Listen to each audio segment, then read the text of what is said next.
अपराधियों पर शिकंजा कसने में उत्तर प्रदेश यानी योगी आदित्यनाथ का यूपी सबसे आगे है।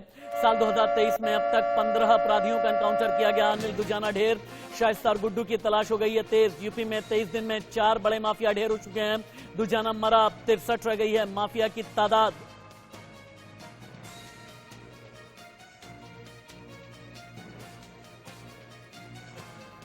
और आगे बढ़ते हुए आपको दिखाते हैं कि पिछले लगभग 25 दिन में एनकाउंटर या फिर हत्या कितने बड़े माफियाओं की हुई है। अनिल दुजाना पश्चिमी उत्तर प्रदेश का बहुत बड़ा गैंगस्टर। अतीक अहमद, अशरफ दोनों की गई हत्या। अतीक का बेटा असद, जिसे झांसी में एनकाउंटर में ढेर किया गया, गुलाम साथ में था। अरबाज और उस्मान चौधरी अतीक अहमद के शूटर भी ढेर किए गए एनकाउंटर में। मुख्तार अंसारी को अब एनकाउंटर का डर सताने लगा है। अनिल दुजाना मरा, अतीक अहमद और अशरफ खत्म, शाइस्ता पर शिकंजा है, गुड्डू बम्बास की तलाश, असद और गुलाम एनकाउंटर में ढेर, मुख्तार पर रडार। सारी रिपोर्ट एक साथ।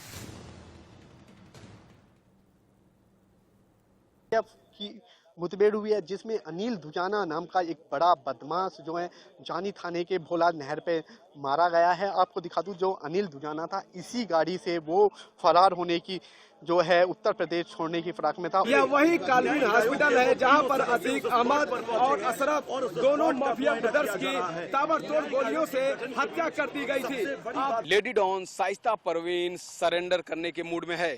शाइस्ता परवीन लगातार दिमाग लगा रही है कि वो किस जगह पर सरेंडर करे।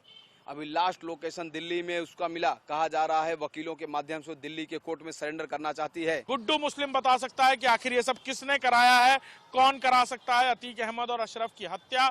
साथ ही साथ उस नेक्सस के कई सारे लोगों के नाम भी सामने ला सकता है गुड्डू मुस्लिम। जिस तरीके से असद और गुलाम जो है इस रास्ते से जैसे ही बाइक से आए और वहां के बाद यहाँ इनकी बाइक जो गिरी, उसके बाद एसटीएफ और असद और उसके साथी के साथ जो एनकाउंटर हुआ और गोलीबारी हुई। मुख्तार अंसारी की लखनऊ में ही करोड़ों की संपत्ति पहले ही कुर्क की जा चुकी है, लेकिन ये मकान, ये देख सकते हैं आप, और ये नोटिस ठीक बगल में उसके ये मकान है। जानकारी मिल रही है कि इलेक्शन के ठीक बाद इस मकान पर भी बाबा का बुलडोजर गरजते हुए दिखेगा। जी हाँ, कहीं बाबा का बुलडोजर गरजा, कहीं पर यूपी में एसटीएफ ने 25 साल में ये बता दिया कि कैसे माफियाओं का किया जाता है सफाया। लेकिन इंडिकेशंस यूपी के सीएम योगी आदित्यनाथ ने पहले ही दिए थे। एक एक शब्द जब आप सुनेंगे पिछले 3 महीने के यूपी के सीएम योगी आदित्यनाथ के, समझ में आपको आ जाएगा कि एसटीएफ कैसे योगी के आदेश पर माफ नहीं बल्कि माफियाओं को साफ करने की फिराक में है।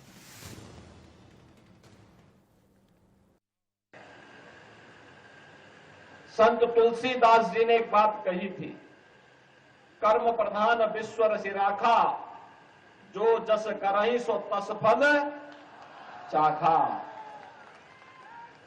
और मुझे लगता है कि ये पंक्तियां आज भी उसी प्रकार की प्रासंगिक हैं।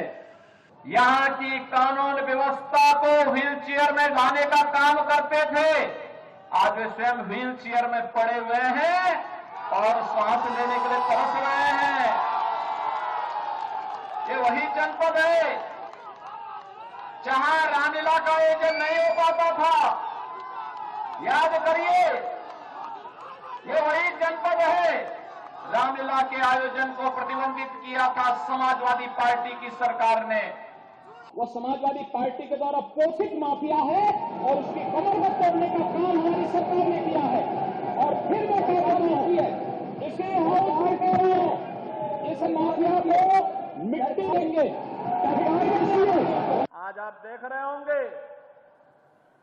आज उत्तर प्रदेश में भय मुक्त वातावरण देने में सफलता प्राप्त हुई है। उत्तर प्रदेश की कानून व्यवस्था देश के अंदर एक नजीर बनकर के देश के सामने उत्तर प्रदेश की एक नई तस्वीर को प्रस्तुत कर रही है। और अनिल दुजाना एक ऐसा गैंगस्टर जो पश्चिमी उत्तर प्रदेश में आतंक का पर्याय था। अनिल दुजाना जिसका सिंडिकेट दिल्ली, गाजियाबाद, नोएडा, ग्रेटर नोएडा, फरीदाबाद, गुरुग्राम तक काम कर रहा था। अनिल दुजाना जिसकी अदावत थी तो सुंदर भाटी से, लेकिन हत्या की कई घटनाओं को अंजाम दिया और अनिल दुजाना पर था इनाम। और मेरठ, मुजफ्फरनगर, शामली, बागपत, बड़ौत, हर जगह के लोग थे त्रस्त। देखिए कैसे हुआ अनिल दुजाना का अंत।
आ गया। थोड़ी देर पहले ही ये जानकारी प्राप्त हुई है कि अनिल दुजाना जो एक ड्रेडेड गैंगस्टर है वेस्टर्न यूपी का, और इस पर बहुत बड़ी संख्या में मुकदमे कायम हैं। ये जानकारी प्राप्त हुई है कि ये कॉन्ट्रैक्ट किलर भी था। 18 मर्डर के केसेस इस पर हैं। इसे एसटीएफ की मेरठ यूनिट ने एक मुठभेड़ में मार गिराया है। बाकी डिटेल्स अभी अवेटेड हैं। डिटेल्स मिलने पर मैं आपको बाकी जानकारी दे सकूँगा। आपको बता दें कि अनिल दुजाना उत्तर प्रदेश के टॉप बदमाशों में शामिल था। कुछ दिनों पहले यूपी के टॉप 65 माफियाओं की लिस्ट जारी की गई थी। इसमें अनिल दुजाना का नाम भी शामिल था। खून देने वाली खबर है जो कहीं न कहीं अनिल दुजाना की दहशत से भयाक्रांत थे, उससे दहशत में रहा करते थे। अनिल दुजाना को एसटीएफ ने जवाबी कार्रवाई में मार गिराया जब अनिल दुजाना ने पुलिस पर गोली चलाने का दुस्साहस किया है। और ऐसे अपराधियों का यही हश्र होना चाहिए। और ये सवाल आज उन राजनीतिक दलों से, उन खैरख्वाहों से भी है जो माफियाओं की जाति मजहब देखा करते हैं। क्या वो अनिल दुजाना के भी जाति और मजहब देखेंगे? दुजाना की तलाश में पुलिस की 7 टीमें 20 से ज्यादा जगहों पर छापेमारी कर रही थी। आखिरकार मेरठ में एसटीएफ को सफलता मिली। सीएम योगी ने सदन से लेकर सड़क तक माफियाओं को अल्टीमेटम दिया था। योगी ने कहा था कि जो भी बंदूक उठाएगा मिट्टी में मिला दिया जाएगा। अब योगी का लोगों से किया वादा माफियाओं के लिए तबाही का पैगाम बन चुका है। पर्व और त्योहारों में उपद्रव पैदा करके यहाँ की कानून व्यवस्था को व्हील चेयर में लाने का काम करते थे। आज वे स्वयं व्हील चेयर में पड़े हुए हैं और सांस लेने के लिए तरस रहे हैं। अनिल दुजाना पर एक्शन ने उन लोगों को भी करारा जवाब दिया है जो माफियाओं पर एक्शन पर धर्म की सियासत कर वोट बैंक की फसल काटने की फिराक में थे। योगी सरकार ने दिखा दिया है कि आम लोगों में दहशत फैलाने वाला कोई भी माफिया हो मिट्टी में मिला दिया जाएगा। Bureau report, India news. UP में माफियाओं के बीच योगी सरकार का खौफ ऐसे ही नहीं है। सरकार में आते ही सीएम योगी ने माफियाओं को सुधर जाने या फिर राज्य छोड़ने का अल्टीमेटम दिया था। उस चेतावनी के बाद यूपी का हर माफिया पुलिस के रडार पर है। ज्यादातर पकड़े गए अतीक जैसे डॉन जो दशकों से कानून का मजाक बनाने में लगे हैं, कुछ महीने में ही योगी की पुलिस ने उसके गैंग को मिट्टी में मिला दिया।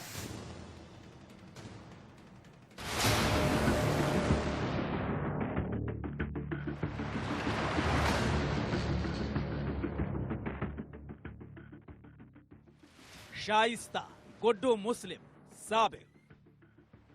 24 फरवरी को उमेश पाल की हत्या के बाद अतीक की माफिया फैमिली और गैंग के खिलाफ योगी सरकार ने सबसे बड़ा ऑपरेशन शुरू किया था। 27 फरवरी अरबाज ढेर। सबसे पहले 27 फरवरी को पुलिस के साथ एनकाउंटर में शूटर अरबाज को ढेर किया गया। पीपल गांव में हुई मुठभेड़ में एक पुलिस अधिकारी भी घायल हुआ था। पुलिस ने बताया कि उमेश पाल हत्याकांड में शूटरों को मौके पर अरबाज ही लेकर गया था और उसने उमेश पाल पर गोलियां भी चलाई थी। 6 मार्च शूटर उस्मान का एनकाउंटर। इसके बाद बारी आई शूटर उस्मान चौधरी की। उमेश पाल को सबसे पहले गोली मारने वाला उस्मान ही था। सीसीटीवी में यह शख्स पैदल आता हुआ दिख रहा था। उस्मान पर पुलिस ने 50,000 के इनाम का भी ऐलान किया था। 28 मार्च अतीक को उम्र कैद। 28 मार्च को पहली बार अतीक को सजा हुई। 44 साल में पहली बार ऐसा हुआ था। अतीक को उमेश पाल के अपहरण के मामले में दोषी करार दिया गया। अतीक के भाई अशरफ को भी इस मामले में दोषी करार दिया गया था, लेकिन इस समय किसी को अंदाजा भी नहीं था कि अतीक को मिलने वाली यह सजा पहली और आखिरी होगी। 13 अप्रैल असद गुलाम का एनकाउंटर। 13 अप्रैल को उमेश पाल केस में मोस्ट वांटेड अतीक के बेटे असद और शूटर गुलाम को ही पुलिस ने ढेर कर दिया। पुलिस के मुताबिक असद और गुलाम बाइक से मध्य प्रदेश जाने की फिराक में थे, लेकिन पुलिस ने उन्हें झांसी के परीक्षा डैम के पास घेर लिया। फिर हुई जवाबी फायरिंग में असद और गुलाम मारे गए। ये वो किरदार थे जो हमेशा के लिए मिट चुके हैं। अब बात उनकी जो पुलिस की टॉप लिस्ट में है। शाइस्ता परवीन, गुड्डू मुस्लिम और साबिक पुलिस की लिस्ट में अब इस सबसे ऊपर है।